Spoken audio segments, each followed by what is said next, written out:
मेरे प्यारे साथियों, तो ट्रांसफार्मर के सीरीज़ में आपका फिर से एक बार स्वागत है। आशा करता हूँ आपने पार्ट 1 वीडियो देखा होगा और लाइक और सब्सक्राइब भी किए होंगे। अगर आपने वो वीडियो नहीं देखा है तो पहले वो वीडियो ज़रूर देख लें, तभी ये वीडियो आपको पूरी तरह से ठीक से समझ आएगा। फिर भी मैं पिछले वीडियो का रिकैप कर लेता हूँ। पिछले वीडियो में टाइप्स ऑफ ट्रांसफार्मर, इसके यूज़ होने वाले मटेरियल और टाइप्स ऑफ कोर के बारे में जाने थे।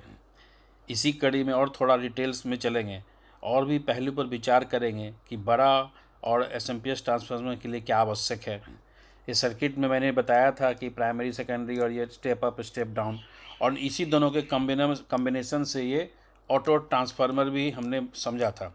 हमने इसमें मैग्नेटिक फील्ड लाइन के मैग्नेटिक फ्लक्स सर्कुलर लूप में कैसे काम करता है समझे थे, मैक्सवेल के सिद्धांत को समझे थे, ट्रांसफार्मर का प्राइमरी और सेकेंडरी कॉइल के बारे में जाने थे। तीसरा, ऑटो ट्रांसफार्मर के बारे की बात, फिर कैसे स्टेबलाइजर में इस तरह के ट्रांसफार्मर का यूज़ करके एयर कंडीशनर और फिक्स वोल्टेज पर इलेक्ट्रिकल डिवाइस के लिए इस ऑटो ट्रांसफार्मर का यूज़ करते हैं। ट्रांसफार्मर की बात करें और फैराडे लॉ ना समझें, ये तो बहुत बेईमानी होगी, क्योंकि इनका सिद्धांत इस ट्रांसफार्मर के लिए बहुत उपयोगी है। तो आइए पहले इस सिद्धांत को भी समझ लें, तो हम लोग ट्रांसफार्मर के वाइंडिंग और वगैरह को समझेंगे। फैराडे लॉ क्या कहता है?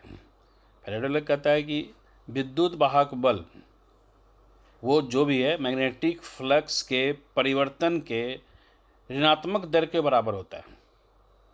विद्युत वाहक बल जो है, विद्युत वाहक बल को हम क्या बोलते हैं? इलेक्ट्रोमोटिव फोर्स, ईएमएफ बोलते हैं।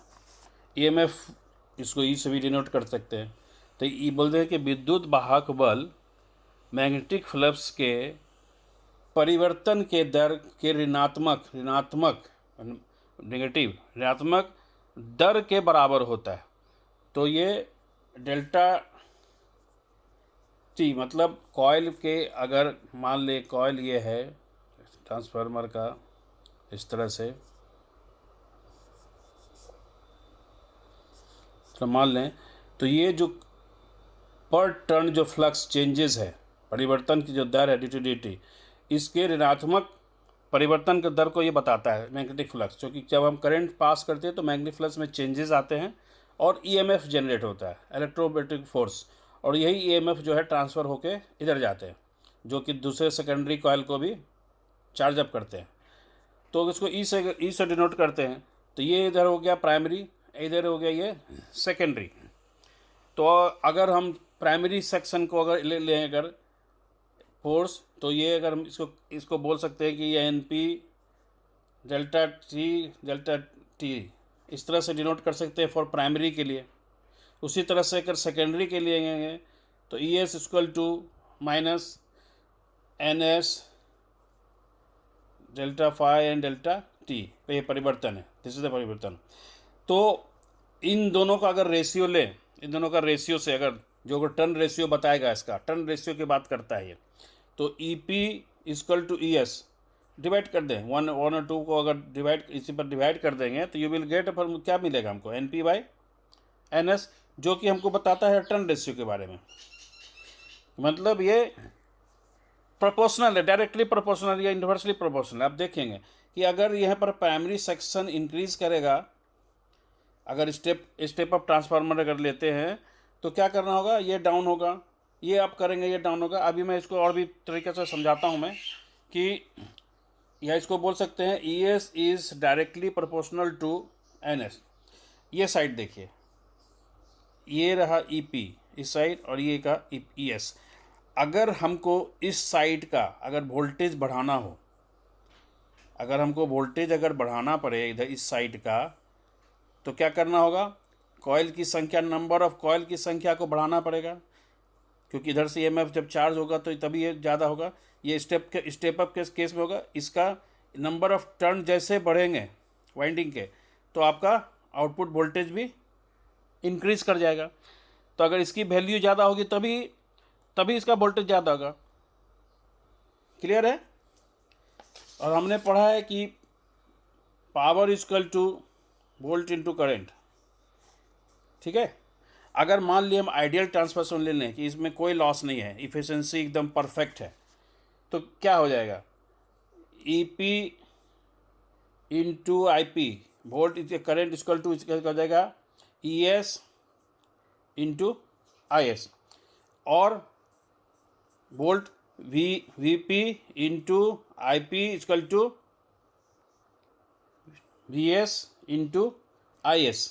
इसको अगर क्रॉस कर देंगे तो it will come VP VS equal to IS by IP।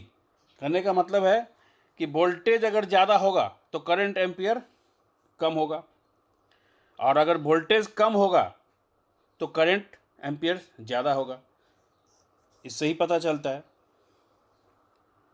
Direct चलते हैं ट्रांसफार्मर के वाइंडिंग वगैरह कैसे करते हैं। बहुत थ्योरी हम लोगों ने समझ लिया, अब समझना है कि बॉबिन क्या होता है, कोर क्या होता है, वाइंडिंग जो वायर होते हैं वो क्या होता है। तो आप देखिए इसमें इसको मेजर कैसे करते हैं। This is core. मैंने जो फ़ोटो बनाने का कोशिश किया हूँ, जिस तरह से बन पाया मैंने बनाया, मैं कोई पेंटर नहीं हूँ। तो ये देखिए ई कोर, 3 डायमेंशनल बनाने की कोशिश किया मैंने इसको, और ये आई कोर। तो इसमें क्या करते हैं, इस कोर की यहाँ से यहाँ की दूरी जो होती है इसको बोलते हैं कोर लेंथ, और ये जो बीच की जो दूरी है इसको बोलते हैं सेंटर पार्ट लेंथ। अब सवाल उठता है कि ये कोर की क्यों आवश्यकता पड़ती है, ट्रांसफार्मर के लिए कोर का क्या वैल्यू है। अगर देखा जाए तो कोर जो है बहुत ही इम्पॉर्टेंट है ट्रांसफार्मर के लिए। कैसे, मैं भी बाद में बताता हूँ, मैं पहले बॉबिन की बात कर लेता हूँ। बॉबिन क्या है, बॉबिन, ये एक मैंने बॉबिन बनाई, एक मैं दिखाता हूँ सैम्पल। ये देखिए, जस्ट लाइक दिस। बॉबिन में ये वायर लपेटे हुए हैं, और ये बोथ साइड होल है, फट गया तो होल है इसमें, और इसी में ये जो आप देख रहे हैं इसका ई कोर इधर से एंट्री होते हैं इसमें, इस तरह से ट्रांसफार्मर में। देखिए इसको अगर मैं खोलूँ तो ज़्यादा बेटर होगा।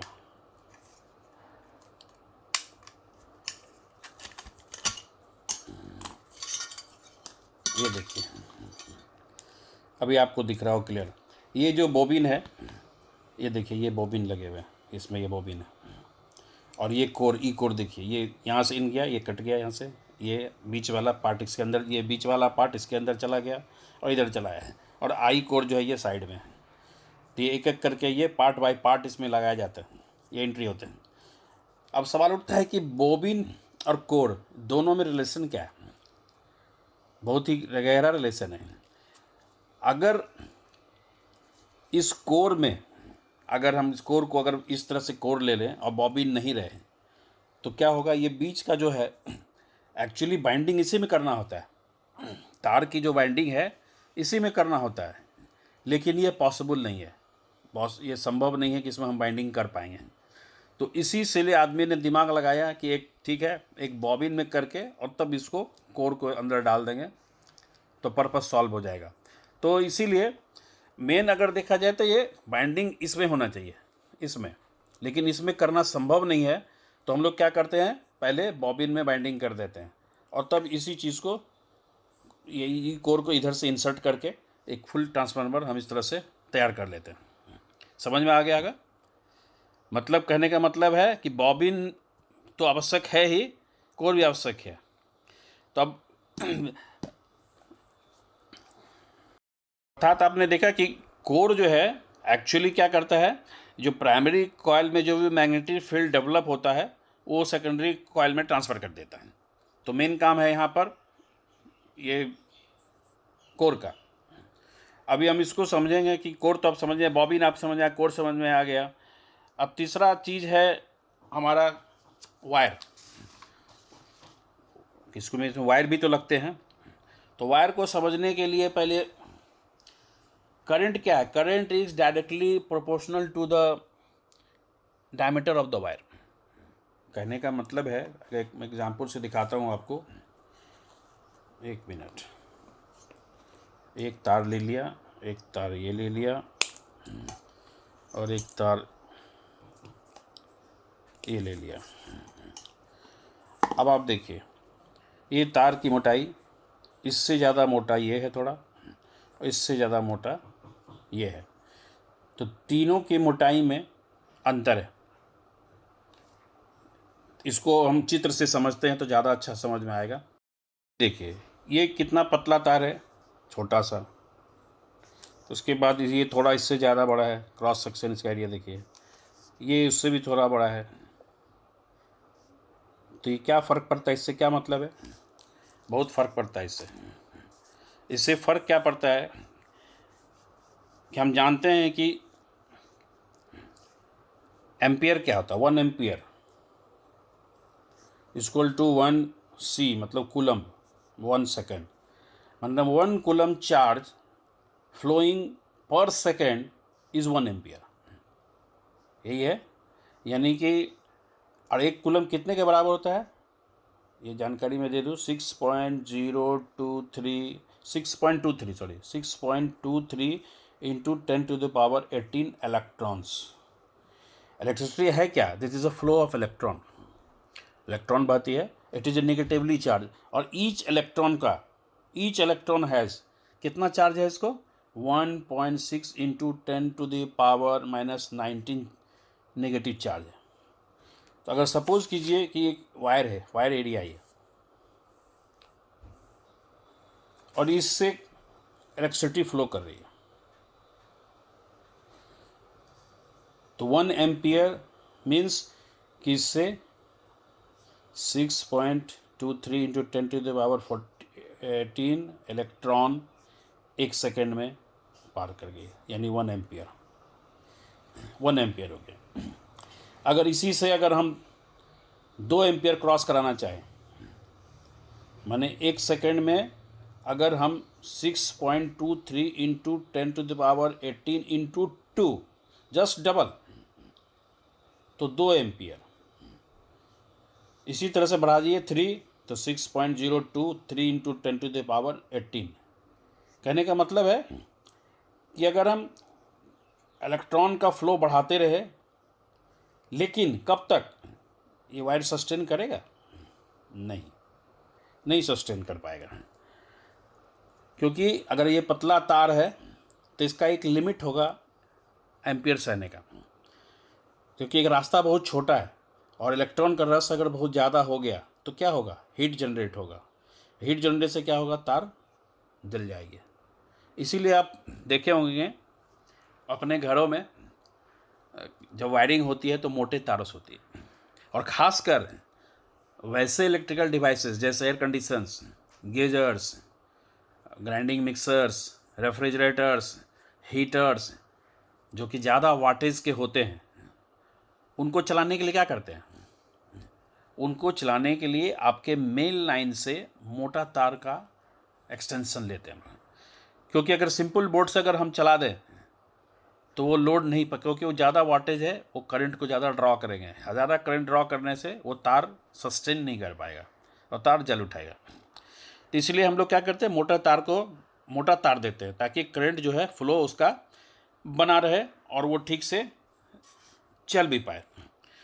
तो ट्रांसफार्मर में भी हम लोग, इसका एक चार्ट है, ऐसा बना हुआ एक चार्ट है कि हर एक साइज का एम का तार का एम्पियर, कितना करंट एम्पियर सहने की शक्ति है, ये चार्ट बना हुआ है। और जब हम ट्रांसफार्मर बनाते हैं तो इसी हिसाब से हम वायर को भी सिलेक्शन कर लेते हैं कि कितना एम्पियर का चाहिए, कितना वोल्ट का। जैसे आप देखिए ट्रांसफार्मर में भी दिखा रहा था, इसमें क्या लिखा हुआ है, 2 एम्पियर 12012 का ट्रांसफार्मर है। तो इसमें जो वायर लपेटे गए होंगे उसके वायर की सहने की शक्ति उतना होगी। अदरवाइज अगर वो बहुत पतला तार, हम अगर ये तार दे दें पतला, अभी मैं कॉइल दिखा रहा था ना, ये देखिए कितना है, ये 0.1 mm, ये लोड लेगा?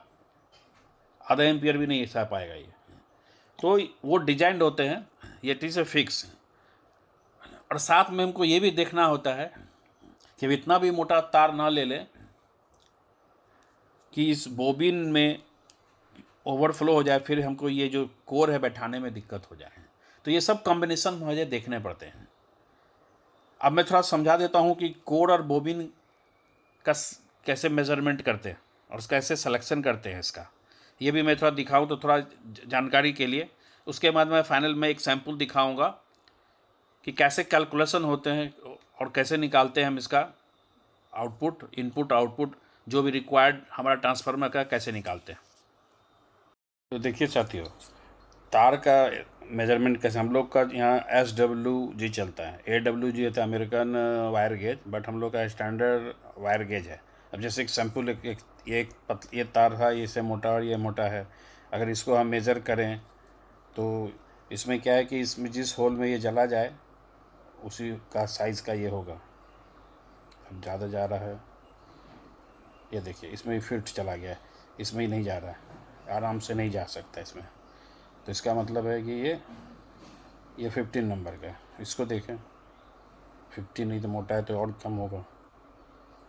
13, ये 13 में चला गया, 14 में नहीं जा रहा है, ये 13 में जा रहा है, तो ये 13 का है। ये और मोटा है तो ये 12 में देखें, ये 12 में चला गया, 13 में नहीं जा रहा है, तो ये 12 है। तो इस तरह से हम कॉपर वायर जो भी होता है यूज़ करते हैं ट्रांसफार्मर के लिए, इस तरह से इससे गेज नाप सकते हैं। इसमें मेजरमेंट दिए हुए हैं अपना नंबर्स, ये अच्छा टूल है। और इधर स्टेनलेस स्टील वायर का भी मेज़र करने का दिया हुआ है, ठीक है। तो ये तो था वायर के बारे में। अब हम चलते हैं, मैंने बात किया था कि बॉबिन करते हैं कि किस तरह से ट्रांसफार्मर का और बॉबिन का जो लेंथ वगैरह है उसको हम मेज़र करते हैं। तो आपको आज मैं लाइव दिखाऊंगा मेज़र करके 2 सैंपल, और दोनों से मेज़र करके कितने टर्न आएंगे, कितना वोल्टेज निकलेगा, आज फाइनल में दिखाता हूँ। तो मैं इसको एक टेप से नापता हूँ, मैं एक 1 बाय 1 सबसे पहले इसी को लेता हूँ। तो इसमें मैंने आपको पहले बताया था कि ये इसका ये जो कोर है, इस तरह से कोर इंसर्ट रहता है, ये बॉबिन है। तो इसकी तो एक चीज़ यहाँ पर समझने वाली बात है कि इसकी जो लंबाई है, ये जो फुल ट्रांसफार्मर है, इसकी जो लंबाई है जो भी आएगा, ये इससे क्या पता चलता है, कोर का नंबर पता चलता है। चलिए मैं अभी मेज़र करके देखता हूँ कितना आता है पहले।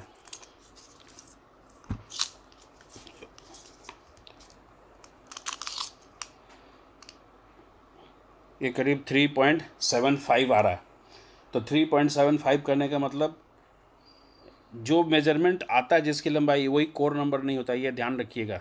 इसका भी एक चार्ट है। तो ये चार्ट के हिसाब से ये 3 नंबर का कोर है, 3.75 ये 3 नंबर का कोर है। और ट्रांसफार्मर की मोटाई, ये होगी मोटाई इसकी अगर मोटाई को अगर हम नापेंगे तो ये करीब 2.5। तो 2.5, तो आप एक चीज़ मार्क करिए कि जो इसकी मोटाई है वही बॉबिन की, आप देखिए चौड़ाई होगी इसकी, लंबाई होगी इसकी। ये बॉबिन इस तरह से है और ये इसकी इंटर कर रहा है, तो बॉबिन की लंबाई और जो ट्रांसफार्मर की मोटाई है उससे पता चल जाता है। तो 2.5 है इसकी हो गई लंबाई। तो हमको अब एक चीज़ पता करना रह जाता है कि इसकी बॉबिन की लंबाई पता चल गया, इसकी चौड़ाई। तो चौड़ाई को हम मेज़र करेंगे, चौड़ाई कितना आता है। तो इस चौड़ाई को भी हम मेज़र अगर करते हैं, चौड़ाई को मेज़र कैसे करें, तो इसको लीजिए टेप से ही, और इसको देख करके इसको हम देखते हैं कि चूँकि यही इतनी चौड़ाई है, तो ये यहाँ से इस तरह से नापेंगे तो ये करीब 1.5 मीटर है, 1.5 मीटर, 1.5 इंच, सॉरी 1.5 इंच है। तो देखिए साथियों, बीच में लाइट चला गया था तो मैंने रोक दिया था, फिर भी मैंने समय बचाने के लिए मैं ये कैलकुलेशन कर लिया। मैं ये दिखाता हूँ।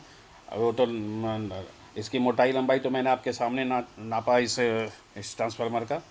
अब मैं इसको क्या करता हूँ, इसका क्या करना है, ये देखिए 3 नंबर कोर आया और इसकी बॉबिन की लंबाई लेंथ कितनी आई है 2.5। तो ये कोर कहलाता है और ये बॉबिन। अब इसको एरिया निकालना, इस बॉबिन का एरिया निकालना पड़ेगा। जो बॉबिन हमारा है इसका ये जो है, ये मतलब रहता है इसका एरिया निकालना, क्षेत्रफल कितना होगा इसका। तो लेंथ इंटू वेट सिंपल है। तो 2.5 इंटू 1.5, एरिया निकल गया 3.75। अब क्या करते हैं, कॉइल में चूँकि टर्न लगाना है तो एक टर्न में कितना वोल्टेज आएगा ये देखना बहुत ज़रूरी रहता है। क्या करते हैं, इसका फार्मूला है कॉइल टर्न पर वोल्टेज के लिए हम 7.5 में 3.75 से भाग दे देंगे। ये जो हमारा क्षेत्रफल निकला है या 8 में भाग दे देंगे 3.7 में। आप बोलेंगे 7.5 और 8 क्या है, तो 8 है आयरन कोर के लिए है, जो पुराना है, जिसकी एफिशिएंसी कम है। लेकिन आजकल तो सिलिकॉन और फेराइट वगैरह कोर बढ़िया कोर से यूज़ होते हैं, तो हम लोग 7.5 लेंगे, एफिशिएंसी थोड़ा ज़्यादा है। तो इसमें अगर डिवाइड करेंगे 3.75 से क्या आएगा, 2 टर्न्स, मतलब 2 टर्न अगर हम कॉइल को लपेटेंगे बॉबिन में तो it will be equal to 1 volt. Simple है। तो इस तरह से अगर हम देखें इस ट्रांसफार्मर में, तो 220 वोल्ट लाने के लिए हमको क्या करना होगा, इंटू 2 करेंगे तो 440 टर्न इधर लगाना होगा। और ठीक इसके चूँकि 12 इधर करने के लिए क्या करना होगा, 12 into 2 24 turn and 12 into 2 24 turn. तो हमको ये 12 इधर भी मिल जाएगा। इसका वायर हम लोग 19 यूज़ करेंगे as per the ampere requirement. 5 ampere का अगर है तो ये 19 का हम लेंगे। जिस तरह से एम्पियर रहेगा उसी तरह से उसका चार्ट है, वायर चार्ट का जो डाटा शीट आपको गूगल में भी मिल जाएंगे। तो इस तरह से हम 19 गेज के वायर से इसका हम ट्रांसफर कर लें। अब हम चलते हैं दूसरे वाले पर। ये जो मैंने लिया था ट्रांसफार्मर 12 2 एम्पियर का जो भी था, तो इसको भी मैं मेज़र करता हूँ आपके सामने। मैंने क्या बताया था, ट्रांसफार्मर की लंबाई उसका कोर नंबर डिसाइड करता है ना। तो इसको इस तरह से अगर नापेंगे तो ये करीब करीब, चलिए 1 मिनट, लाइट पर डिस्टर्ब कर रहा है, ये देखिए। तो इसकी लंबाई आप देखिए, इसकी लंबाई करीब करीब आ रही है 2.3। तो ट्रांसफार्मर की लंबाई इसकी जो है 2.3, यानी इसका कोर नंबर हो गया 2। अब इसकी मोटाई देख लेते हैं। ट्रांसफार्मर की जो मोटाई है दैट की बोबिन की लंबाई हो जाएगी। तो इसकी मोटाई करीब अब देखेंगे तो ये करीब करीब ये आ रहा है 3.5 1। इसकी जो बोबिन की लेंथ है 1.35 कोर है। तो इसका हो गया क्या वैल्यू हो गया, core number is 2, core number इसका 2 हो गया इंटू 1 देखिए चाहते हो, बार बार लाइट चला था जिस होता, मैंने इसका मेज़र करके रखा हूँ, फिर भी मैं आपको दिखा देता हूँ कि इसकी इस छोटे वाले ट्रांसफार्मर की देखिए लंबाई, इसकी लंबाई है 2.3 और इसकी जो चौड़ाई है जो कि जो बोबन की लंबाई हो जाएगी, इस तरह से अगर इधर नापेंगे तो ये आएगा करीब करीब 1.35, ठीक है। और इसको अगर नापेंगे इसकी बोबिन की चौड़ाई यहाँ पर, तो ये करीब 0.75 है, 0.75। तो इसको मैंने कैलकुलेट किया है। 2 कोर नंबर हो गया, 1.3 इसका बॉबिन की लंबाई हो गई, बॉबिन की लंबाई हो गई। उसके बाद बॉबिन का एरिया निकालना है, LW 1.3 0.975 आ गया। इसी तरह से इसका भी टर्न वैल्यू निकालेंगे, जिस तरह से इधर का निकाला था। 7.5 में 0.975 से भाग देने पर 7.69 टर्न, माने इतना टर्न पर 1 वोल्ट निकलेगा। अब इस तरह इस ट्रांसफार्मर देखें, इधर 220 इनपुट के लिए 220 इंटू 7.69 यानी 1691 टर्न देना पड़ेगा इधर। और आउटपुट के लिए 12 के लिए 12 इंटू 7.69 92.28 यानी लगभग 92 या 93 टर्न इधर भी देना पड़ेगा। और इसका वायर यूज़ करेंगे 32 नंबर, ताकि ये बैठेगा एज़ पर एम्पियर रिक्वायरमेंट के अनुसार। तो आपने देखा कि किस तरीक़ा से ट्रांसफार्मर की वाइंडिंग, कोर नंबर, लेंथ वगैरह, तार, मैंने सारा डिटेल आपको इस में बता दिया हूँ। अब सिर्फ आपका रह जाता है SMPS ट्रांसफार्मर का, तो वो भी मैं आने वाले दिनों में बता दूंगा, उसका भी मैं अच्छे से वर्णन करके बताऊंगा मैं। और अगर आपको ये वीडियो अच्छा लगा हो तो प्लीज़ शेयर और लाइक करें, क्योंकि आप लोग सिर्फ बड़े यूट्यूबर को लाइक करते हैं फटाफट। मैंने बहुत मेहनत करके आपको ये समझाने की कोशिश की है। अगर दिल को अगर भी अच्छा लगा हो तो मुझे भी थोड़ा इसका मोटिवेट करें, लाइक करें, सब्सक्राइब करें। धन्यवाद।